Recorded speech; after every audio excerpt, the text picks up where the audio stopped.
Bienvenido a su programa Contraluz de todos los domingos, y esta noche tenemos como invitado a Ronnie Lebrón, quien es analista político. Bueno, ahora hay nuevos vuelos con otros destinos.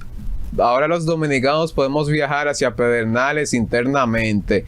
En la semana pasada se hizo la introducción de los vuelos hacia Pedernales para así incentivar y hacer del crecimiento de Pedernales una realidad. Una provincia que ha sido muy abandonada últimamente, que tiene un gran potencial turístico para hacer del nivel de Punta Cana o hasta del mismo Puerto Plata. Esperemos que los dominicanos podamos aprovechar esta oportunidad para darnos nuestro viaje a Pedernales y vivir esa experiencia única que quizá a largo plazo sea muy bueno para la provincia, y otras provincias se van incentivadas de tomar estas mismas acciones.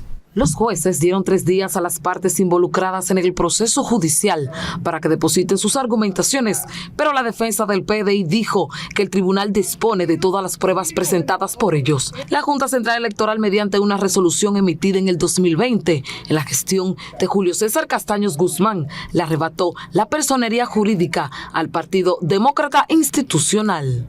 El hecho de el abogado de la Junta Central Electoral dejar a la soberana apreciación de los honorables jueces su decisión es un reconocimiento expreso de que la parte demandante, en este caso el Partido Demócrata Institucional y todos los partidos intervinientes voluntarios aquí, tenemos toda la razón y estamos reclamando el derecho electoral y el derecho a la democracia y al fortalecimiento en la República Dominicana.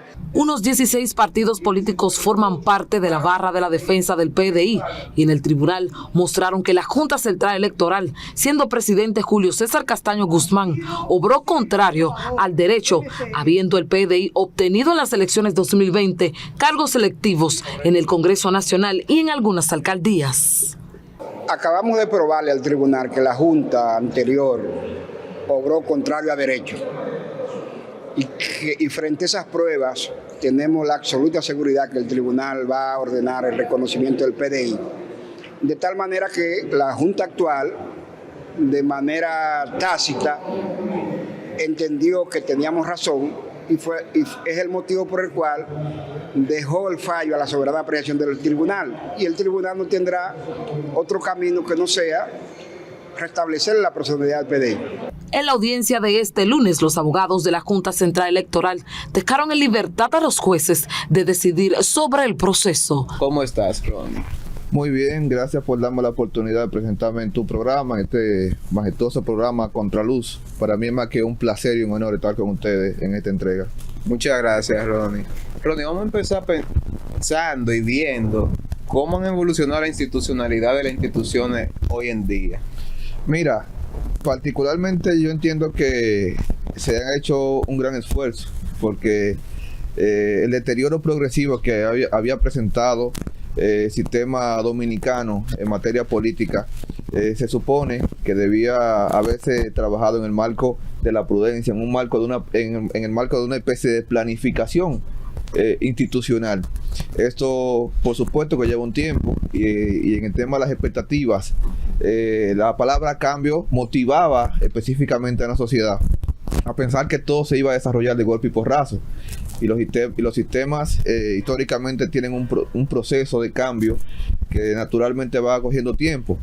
Pero desde la concepción del pensamiento del presidente Luis Rodolfo Abinader Corona, se pretenden hacer grandes transformaciones. De hecho, uno de los éxitos del sistema de justicia fue comenzar por la misma independencia, sin tener que inmiscuirse como partidos políticos ni en representación política favorable para eso, sino que se le dio la independencia necesaria, poniendo al frente a doña Miriam Germán, que no tiene ninguna participación política, ninguna vinculación extraordinaria en el marco de lo político, y se comienza por ahí. ¿Y por qué cito a la justicia? Porque es imposible que se puedan hacer las grandes transformaciones y los cambios sin tener el sistema que puede ser un equilibrio de poder saneado como el marco de la justicia. Porque uno de los mayores problemas que tiene Latinoamérica, así como gran parte del mundo, no es tanto la corrupción, sino también la impunidad. Y se ha buscado las transformaciones, claro, se necesita un ejercicio ciudadano responsable que vaya acorde de una idea progresista, dejando aquellas viejas costumbres del pasado, de que la cosa, como decía Giuseppe Lampedusa en El Gato Pardo, darle vuelta a todo para que todo quede igual. El presidente tiene buenas iniciativas y tiene un plan de proyecto país para mejorar consigo esta estructura social, que es la que muchas veces mantiene en el letargo, porque muchas veces le dejamos la responsabilidad directa a los gobiernos y a las autoridades, y nosotros como un ejercicio ciudadano no ejercitamos como tal esa visión conjunta de Estado y de sociedad. Y anteriormente acaba de mencionar de cómo hay que dejar las viejas políticas y las viejas prácticas, pero vámonos fuera de este país, vámonos para Brasil. ¿Qué opinión te merece el retorno de Lula a la presidencia luego de pasar por un proceso judicial y la población en segunda vuelta lo eligió? ¿Qué opinión se merece eso? Mira, muy interesante que citemos el caso de Lula, a propósito de que Luis Ignacio Lula da Silva fue un referente de éxito en Latinoamérica, a propósito de que impactó positivamente la vida de 33 millones de brasileños de una u otra forma con políticas que fueron favorables para los más desprotegidos. ¿Qué pasa?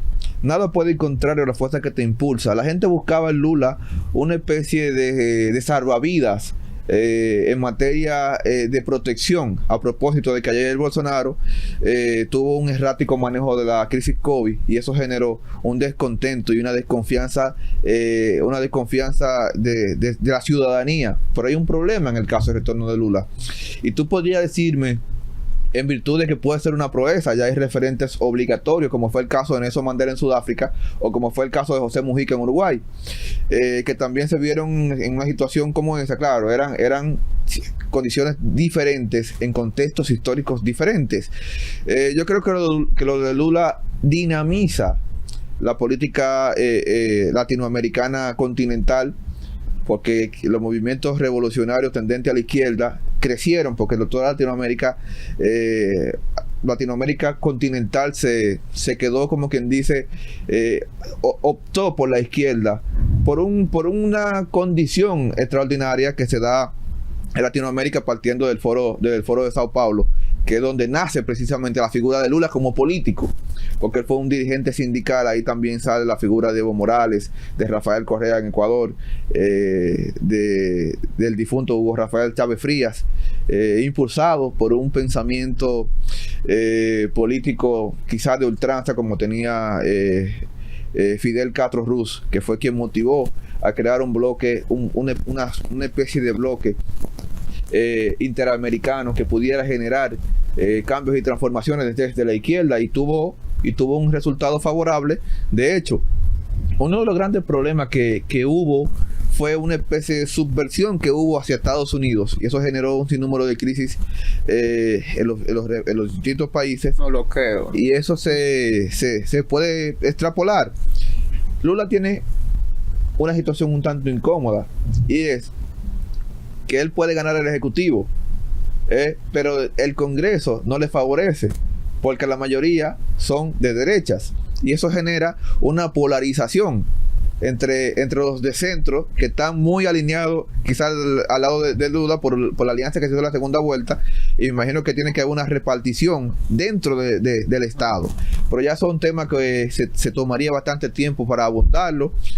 Innovador, porque te dice que cuando tú quieres saber toda la pregunta, saber todas las respuestas, te cambian todas las preguntas. Y Latinoamérica, la ingobernable, la misma de siempre, genera siempre situaciones muy interesantes en el plano político. ¿Y tú crees que venga más unificación de Latinoamérica? Porque ya vemos que se han pasado a la izquierda la mayoría. Tenemos a Perú, tenemos a Chile, tenemos ahora otra vez Brasil, tenemos a Venezuela. ¿Pueden crear un clúster ellos para alianzas comerciales y políticas? Mira, eso hay que verlo de diferentes vertientes.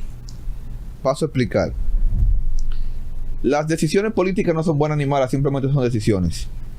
Y siempre se van a ver reflejadas, como dicen en ciencias económicas, que lo único que es muy importante que le acusa es el resultado. El resultado puede ser favorable o no, pero eso tendríamos que esperarlo.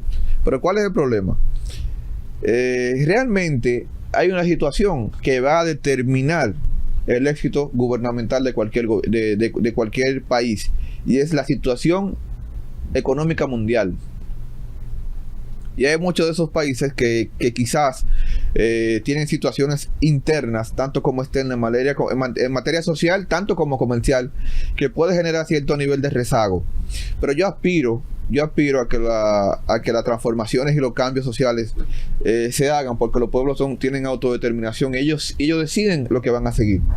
Latinoamérica, por su parte, tiene referentes del lado de la izquierda, que quizás puede tener un sabor agridulce, pero siempre van a tomar en cuenta en qué momento alcanzaron un mayor estado de confort, un mayor estado de comodidad económica o quizás de desarrollo humano personal, y puede que se dé porque ya pasó. Recuerda que había una alianza no escrita entre el grupo del Foro de Sao Paulo, donde estaban Hugo Rafael Chávez Frías, lo que te había citado ahorita,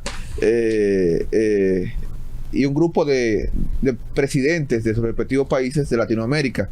Todo eso se puede dar, y esperemos a ver cómo se desarrollan los acontecimientos, porque la historia se va desarrollando según las necesidades de los pueblos. Hay que ver en qué cambiaría. Y hablando de desarrollo, hemos notado que el gobierno ha tomado mucho hincapié en lo que es el desarrollo de esas provincias que no tienen tantas oportunidades como las ciudades y pseudo ciudades que tenemos en el país. Y hablando de Pedernales un poco, ¿qué te parece la acción que se está tomando frente a Pedernales y la atención que se le está prestando? Miren, Pedernales como provincia del sur, quizás una de las más bellas, recomiendo que vayan. Tiene la particularidad de que tiene las playas más lindas que tiene este país, y tiene un potencial turístico que puede generar consigo una gran fuente de turistas que puede potencializar la región, no solamente la provincia de Pedernales, sino la región sur completa. ¿Por qué? Porque el turismo genera pluriempleo, y por eso uno de los ejes de desarrollo que tiene el presidente Luis Rodolfo Abinader es precisamente potencializar el turismo, porque con el turismo se satisfacen demandas económicas no solamente de lo que viven de él, sino que hay una cadena de suministros que hay que abastecerla. Hay un capital humano que se involucra directamente en la actividad comercial de los hoteles y del turismo como tal, porque cuando hablamos de turismo muchas veces nos referimos a las grandes cadenas hoteleras, y no, el turismo es una gama muy amplia donde se pueden desarrollar diferentes rubros y diferentes cosas.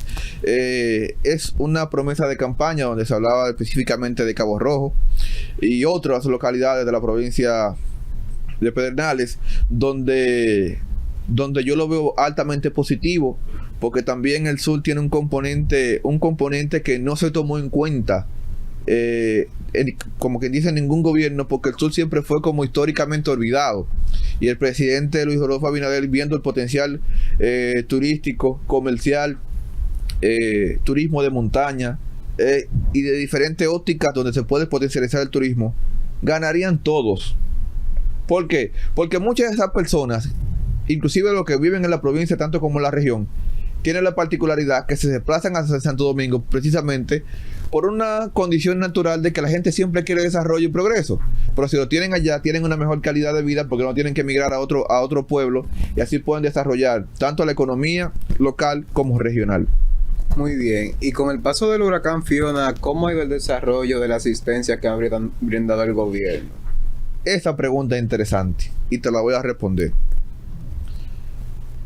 El presidente Luis Rodolfo Abinader Corona dio cátedras de sensibilidad social, porque instruyó directamente a los incumbentes de las instituciones que son específicamente de ayudas sociales, tanto como para la construcción, como con el MIBEP, tanto como los programas especiales de la presidencia y el INAVI, en la dirección de Juan Isidro Grullón García, Félix Grullón, que asumió dos compromisos elementales, como fue San Rafael del Yuma y Boca de Yuma, que fue una orden directa que dejó el presidente al administrador general del INAVI para que vayan en auxilio de esas viviendas y de esas personas que se vieron en una situación desfavorable a propósito del paso del huracán Fiona, que dejó terribles pérdidas, poco que lamentar en materia humana, pero se le ha dado una asistencia premium desde el Estado a esas personas que fueron quizás afectadas por el paso del huracán Fiona, y se le ha afrontado. Todavía hoy hay brigadas de diferentes instituciones allá instaladas dándole servicio de primer orden, porque nosotros estamos en un gobierno, como diría José Francisco Peña Gómez, donde primero es la gente. Aquí se acabó ese concepto de que aquí la importancia lo tienen los ministros. No, aquí se acabó eso. Nosotros tenemos un presidente que donde esté el último dominicano que lo necesite, ahí estará. Y eso se demuestra tanto por lo que se ve y por lo que se siente, porque solamente estoy citando dos ejemplos de San Rafael del Yuma, pero tú te vas a la provincia de Hermana Mirabal, específicamente a su municipio cabecera de Nagua, y tú todavía te encontrarás personas allá. Pero tú te vas a Santa Bárbara de Samaná y también te encontrarás personas que están trabajando, instituciones públicas que están comprometidas con resolver eso, y las cifras oficiales te dicen que se han reparado total y parcialmente más de 10,000 viviendas con datos estadísticos comprobables, medibles y cuantificables. Y eso yo entiendo que es un punto positivo para esas personas que se vieron en una situación incómoda. Y verdaderamente corrijo, María Trinidad Sánchez, específicamente su municipio cabecera Nagua, la confundí con la provincia de Sánchez Ramírez, que es Cotuí. Me someto quizá a la fe de rata y corrijo eso, pero te das cuenta que esa gran parte también es una situación que quizás no se mencione tanto. Provincias como el Ceibo, que también se le dio asistencia, provincias como Atomayor, y esas provincias que también tuvieron algún tipo de incidencia por el fenómeno atmosférico. Y de la entrega de las 100 ecoviviendas en Asua, mira, ¿seguirá ese plan? Mira, eso fue una idea muy innovadora en el tema de materias de reciclaje de productos sólidos, y directamente de Propep, quien lo encabeza, Nene Cabrera, tuvo una visión interesante. Realmente eso hay que felicitarlo y aplaudirlo, porque debiera ser un programa que debiese replicarse no solamente en la localidad de Asua donde se hizo, sino en el resto del país, porque son soluciones ecosustentables y que generan situaciones positivas a quienes se ven favorecidos por la misma. Y entiendo que sí eso hay que aplaudirlo. Yo me sorprendí porque sinceramente desconocía del proyecto hasta que indagué y comprendí que se están tomando acciones innovadoras a situaciones que históricamente han sido problemáticas, y que se están dando soluciones. Claro, la oposición siempre busca hacer un marco comparativo absurdo en cierto punto, porque quieren hacer una comparativa de 16 años ininterrumpido contra 2, en un marco de exigencia donde estamos atravesando la peor crisis ética sanitaria que vivió la humanidad en los últimos 100 años, y luego la recesión económica que generó el conflicto Rusia y Ucrania. Y el conflicto de Haití con República Dominicana, ¿qué acciones tú crees que debe tomar la comunidad internacional frente a este aspecto? ¿Y cuál es la actitud que debe tomar el gobierno ahora mismo? Mira, Gabriel, esa pregunta me interesa mucho, y creo que hay que hacerle énfasis a propósito de que no existen respuestas sencillas para temas complejos. El tema de Haití es una necesidad, una situación de carácter de seguridad nacional, a propósito de que vivimos en una isla indivisible, con un país que ha perdido la brújula del desarrollo, donde no tienen un proyecto país que los encarrile a la senda del progreso y de un proyecto común a un destino común de nación. Nosotros somos una isla que en el último censo, en 2010, tenía un país como República Dominicana, que en el último censo, en el año 2010, según la Oficina Nacional de Estadística, decía que teníamos 10 millones de habitantes. Y el pueblo haitiano son más. Me imagino que si nosotros hemos crecido demográficamente y poblacionalmente, debemos andar por los 11 y tantos, haciendo un cálculo general de la isla. Nosotros, en una isla, nosotros comprendemos 48.000 kilómetros cuadrados. En una isla de menos de 100.000 kilómetros, tú tienes 25 millones de personas, donde solamente el 2% de la tierra de Haití es cultivable. Es decir, ellos agotaron sus recursos naturales, y sus recursos naturales tanto como hídricos, porque no han sembrado agua por un tema que le afecta mucho sobre el tema de los suelos, la desertificación a propósito de la tala intensiva y la no reforestación. ¿Cuál es el problema? De que no se puede abordar desde una óptica solamente local, porque nosotros no tenemos las herramientas para resolver un conflicto de carácter internacional. Se ha tratado con una especie de quizás de desprecio, de desdén, y se trata con displicencia de un organismo internacional cada vez que se trata el tema haitiano. Pero todas las comisiones de derechos humanos casi siempre quieren velar por la situación de Haití desde una óptica muy liviana, claro, con nosotros, porque busca, Gabriel, y te recomiendo que lo hagas, las estadísticas de otros países donde los hermanos haitianos van, cuál es el trato. Inclusive Chile, que fue un destino común para ellos, los repatria y le pone esta cláusula de no retorno, al igual que otros, las Bahamas, por ejemplo, y los demás países de las Antillas Menores tienen una situación quizás tan desesperante como el pueblo haitiano.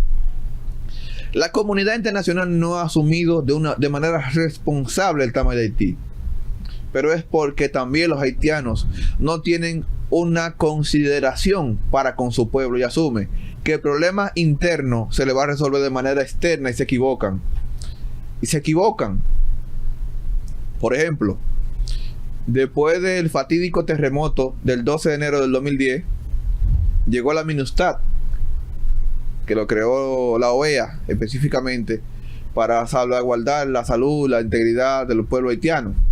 Tuvieron que irse, y fue quizás sin ánimo de decirlo en un sentido peyorativo, un gasto de dinero, de recursos como tal, porque al final no se solucionó, porque no existe, Gabriel, un compromiso ciudadano, no existe un patriotismo en ellos que lo oriente a querer desarrollar su país.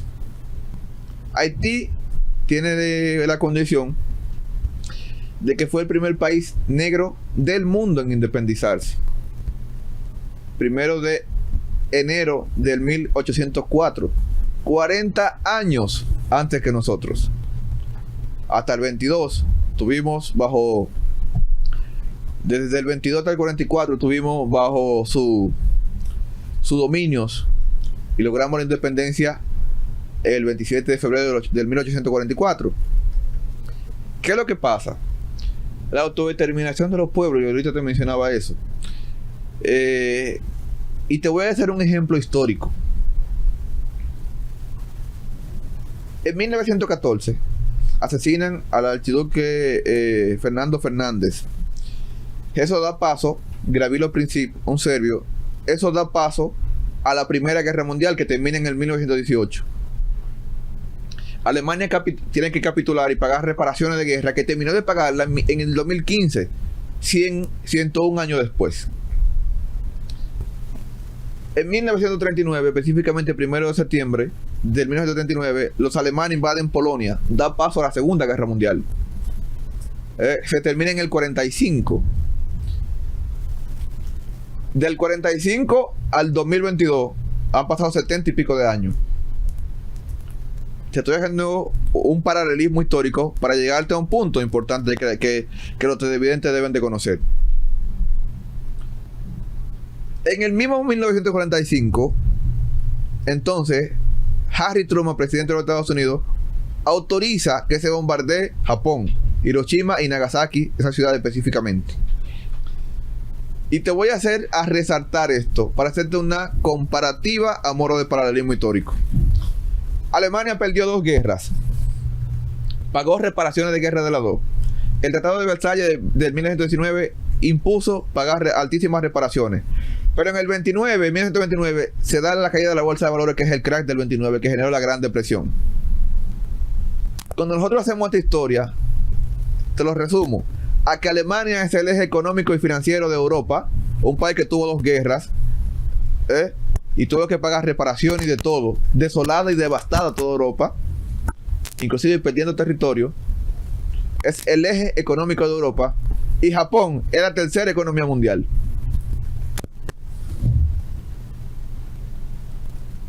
Dos países que se vieron devastados, porque los países, así como las empresas y la familia, no lo hacen los nombres, sino sus ciudadanos y sus recursos humanos que puedan tener.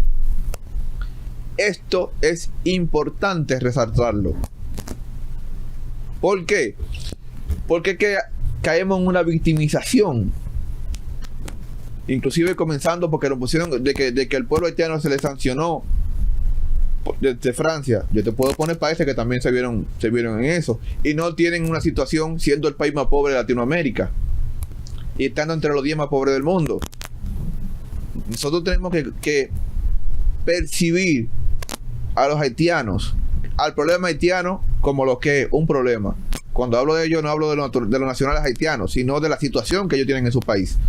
Porque que tampoco se ve una salida favorable, salvo que se haga algo que explicaba el presidente norteamericano Bill Clinton, que él decía que Haití solamente lo salva un fideicomiso internacional. Voy a caer en Alemania de nuevo. Cuando se termina la guerra, para alivianar la carga económica, los Estados Unidos pusieron en marcha una conocida estrategia que se conoce como el Plan Marshall, o ahora el Plan de la Recuperación Económica de Europa. Haití tiene que tener un fideicomiso internacional que pueda administrar los destinos de Haití como si fuera un protectorado o como si fuera una institución semejante a Puerto Rico, guardando las abismales distancias en su condición de Estado Libre Asociado de Estados Unidos. Tienen que generar una administración, claro, respetando su soberanía y su cultura, una administración internacional que pueda encarrilarlo a desarrollar una sociedad política y empresarial que pueda hacerse cargo de la situación haitiana. Ronnie, ¿y es necesario la creación de un Ministerio de la Justicia? Mira, yo entiendo que sí. Te lo voy a explicar desde mi óptica. Tú sabes, yo tengo una óptica muy personal de esa situación. No hablo en torno de nadie, sino yo como Ronnie Lebrón.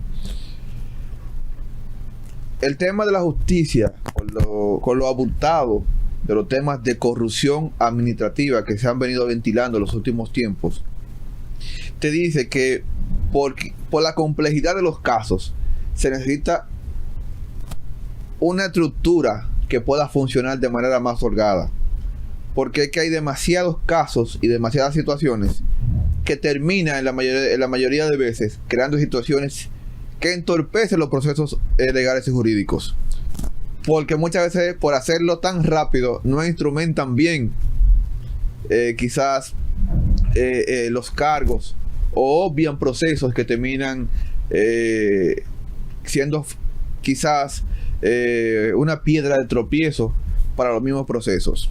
El presidente tiene la facultad, y creo que lo está haciendo para desligar el mismo poder político que se ejercía desde gobiernos anteriores dentro del Ministerio Público, y es parte de la misma independencia de la cual tanto se habla, un hecho revolucionario, porque como ente de participación en el marco de la irresponsabilidad histórica, muchos de los que han estado al frente de la administración, desde ahí pueden de una u otra forma manipular la justicia, siendo evidentes casos de lo que hoy se ventilan dentro de tribunales, de que de que de manera intencionada, inclusive se dañaba a personas por meras vinculaciones políticas o quizás afectivas o quizás desafectas a quien estaba en el momento de turno.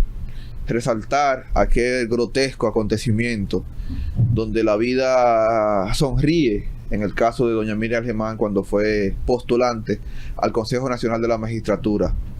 Un acto de quizás de justicia divina, porque apenas pocos días, y creo que un año, se invertían los papeles y ella no decidió actuar apegado a la ley, apegado quizás a la coherencia histórica, al respeto por las normas. Y yo entiendo que sí, y citar de nuevo, ¿por qué no?, ejemplos, porque a la gente se le hace más fácil comprender cuando se le pone ejemplos. Hay un caso muy conocido internacionalmente que es el caso de Richard Nixon con el escándalo de Watergate, y eso te dice que el respeto a las normas hacen que la democracia como un elemento participativo, como un elemento interesante para los pueblos, tengan esa afinidad, porque esa democracia y el respeto a la norma hizo que un presidente, por algo que en República Dominicana no había sido nada en otros momentos, saliera o dejara la administración quizás con muy buena popularidad. Y eso es un punto favorable para el presidente Abinader, de que eso crea plena confianza jurídica en la sociedad, de que se da cuenta que hay intenciones reales de hacer los cambios, y puedo decir que paulatinamente se notan, porque es tangible, es palpable, inclusive que la oposición intente coger eso como una norma política, te dice que está funcionando. Y verdaderamente nosotros como jóvenes, que quizás estamos llamados a hacer el relevo generacional, tenemos que sentirnos bien con que se creen con que se sientan las bases para crear un clima de plena confianza jurídica, porque yo quisiera que en cualquier momento de mi vida, en caso, quizás, cuando digo yo lo digo como un ejemplo, de que si algo sucediese, me juzgaran o me trabajaran en el marco de lo prudente, de lo legal, de lo coherente, y no en base quizás a prejuicios. El presidente tiene toda la posibilidad del mundo de hacer un proyecto que marcaría un antes y un después de la justicia de la República Dominicana. Y Ron, ¿necesita el país, con esta toma de préstamos y la situación económica actual, necesita una reforma fiscal? Porque en el año pasado habíamos mencionado el gobierno que iban a introducir una, pero le dieron para atrás. ¿Y en qué quedó eso? ¿La necesita el país? Gabriel, decía Baltasar Gracián que la prudencia es un arte. El país no es que la necesite, es que el tema de la reforma fiscal genera quizás escorsor, a propósito de que la gente sería una carga impositiva en un momento de crisis. Decía Danilo Medina, no yo, Danilo Medina, en un video que se puede ver, que si no se recortaba el tema de los préstamos y esa clase de cosas, la carga, la presión fiscal, el próximo gobierno que llegue no iba a tener nada que hacer por el nivel de endeudamiento que tiene el país. Los gobiernos, en el tema de la recaudación y la fiscalización, lo hacen vía diferentes impuestos, comenzando por el ITEVIS, que es el impuesto sobre la transferencia de bienes industrializados y servicios, así como impuestos sobre la renta y otros. ¿Qué pasa? Para tú poder hacerlo a modo de paliativo con el tema COVID, así como las ayudas asistenciales, porque hubo una recesión económica a propósito de la crisis ética sanitaria, se generó un alto nivel de deuda, porque el gobierno, sin un retorno obligatorio de su inversión, estaba dando recursos a modo de ayudas sociales, algo que era una especie de aliciento paliativo ante un momento de una situación tan intensa y tan abrupta como la que se presentó del 2020 a mediados del 2021, a mediados del 2021 y todo ese año y medio negro para la humanidad, se vio en eso. Pero esa recesión hizo que se perdieran empleos y que se cerraran otros. Una de las cosas que el presidente intentó hacer, y lo hizo muy bien, inclusive organismos mundiales en 194 países reconocen que República Dominicana, siendo una isla de 48.000 kilómetros cuadrados, con escasez de todo, fue uno de los países que tuvo mejor manejo de la crisis COVID. Eso es gerencia.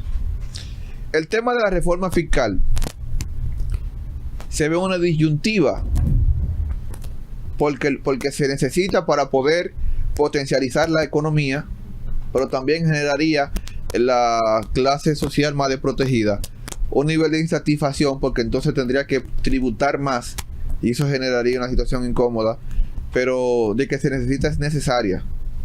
Sí, exactamente.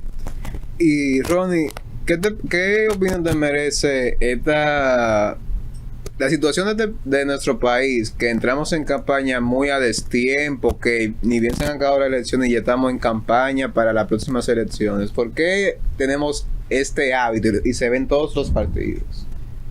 Porque la campaña política en República Dominicana es un proceso continuo, donde a pesar de que ya se crearon las normas y las leyes y reglas, como la ley de partidos políticos y agrupaciones políticas, movimientos y agrupaciones, estipula que eso inclusive pudiese ser penalizado, se da una situación muy particular, y es que no se crea un compromiso social y partidario en torno a eso, porque cualquier acción que se tome puede verse como un arma política desde el gobierno hacia la oposición, y en ese acto tan despreciable y tan asiduo que es la victimización en política, donde cada quien se hace sentir como una víctima, casi siempre terminan transgrediendo esa clase de leyes y ya que están establecidas como tal. Y esto es una situación que debería regularse vía la Junta Central Electoral, poniendo sanciones y quizás poniéndole penalidades a las organizaciones políticas que puedan demostrarse que están haciendo cualquier tipo de actividad política a destiempo. Decía yo que he visto a la oposición muy creativa violentando eso y bien sensibles cuando se le llama la atención, o cuando el gobierno de una u otra forma proyecta no proselitismo político, sino obra de gestión. De una vez dicen que el gobierno intenta apabullarlo, que el gobierno está en eso, pero eso es una práctica muy antigua, que hay que desenraizarla del sistema tradicional, de esos políticos tan tradicionales que hablan de juventud como una especie de sueño utópico, donde algún día será, donde actores que hablan de renovación, si te vas al plano histórico y político, tienen 40 años gravitando. Yo nací, por ejemplo, en la década del 90, a principios de la década del 90.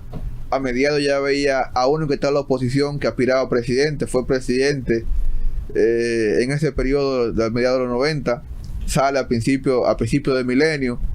Es decir, yo tengo 3 décadas viéndolo, haciendo campaña política, y caer en esa especie de situación tan absurda de un lema que utilizaban donde la fábrica de presidentes, donde además tuvieron 2 como tal, y por la dejadez y la responsabilidad y esos egos desproporcionados, sale una división. Y yo entiendo que el tema de la campaña de tiempo es un mar, porque entra la contaminación sónica y visual. Tú te sientes como hastiado de ese proceso, de ese proceso continuo de campaña, y de que los mismos actores siempre saben lo que es. los que se mantengan al frente de eso. Muchas gracias, Ronnie, por tu participación en la entrevista de hoy. Y para cerrar la entrevista, quisiéramos oír un mensaje hacia los televidentes de tu parte. Mira, Gabriel, yo les exhorto a todos los jóvenes que se enrolen directamente en la política y que tengan esa vinculación en el marco de lo que creen y de lo que piensan, porque hay una desconexión natural que existe entre los jóvenes y la política, y por eso quizás terminan disgustados porque no ven en la política una suerte de arquetipo referencial que los motive a entrar. Por eso me siento bien que un muchacho de tu edad y de tus extraordinarias capacidades esté llevando a cabo un programa como este, porque eso da fuerza a la juventud. Eso dice que se puede, que podemos desarrollar un país con un pensamiento crítico más elevado, donde los jóvenes se empoderen, y que no sea esto como lo que siempre ha sido, esa definición de juventud, que es un regalo que te prometen pero que nunca te dan, de que los jóvenes son el relevo. Aquí hay que arrebatar el futuro, porque el futuro es nuestro, y creo que sin duda alguna, si luchamos juntos, podemos tener el país que anhelamos. Muchas gracias, Ronnie. Hasta aquí la entrevista de hoy. Nos vemos el próximo domingo en A Contraluz.